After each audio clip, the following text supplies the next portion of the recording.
I'm going to show you how to make plant pots out of newspaper. Here are some that I've already made, and they're made without any glue or any sellotape. They're simply folded to hold themselves together. I've already done a few, and I want to show you what they look like when they're planted up. These are some broad beans, and what you have to realise about these is that once they're wet they don't hold their shape very well, so you need to put them in a tray that's going to hold them up and stop them from falling over.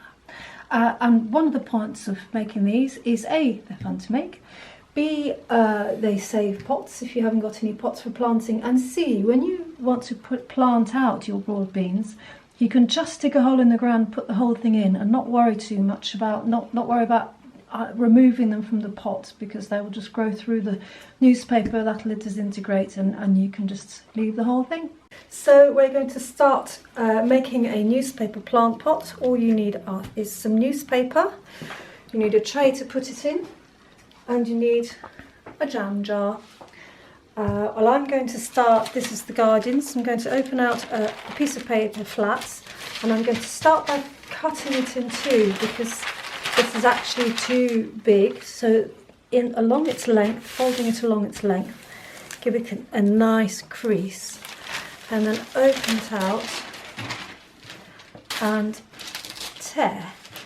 So if you want the actual dimensions of this, let me know, but this is half a Guardian, half a sheet of Guardian newspaper.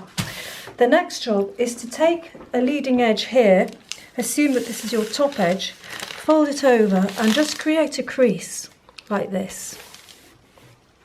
This is going to help us fold it when the pot has been made.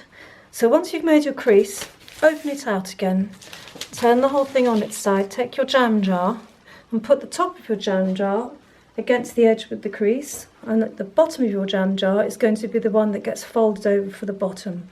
So you put it sort of like this-ish and start rolling it. Be careful that it rolls nice and straight. So we're going to roll, we are going to roll and roll and roll and roll and roll and roll and roll. Right, so we've done rolling. While the jam jar is still in place, I'm going to fold over the bottom to make the bottom of the pot. So here is a fold and a crease, and then another fold, and then a crease.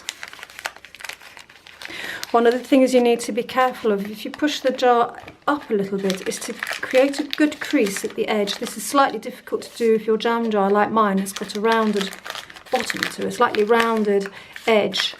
So fold again, and crease it nicely.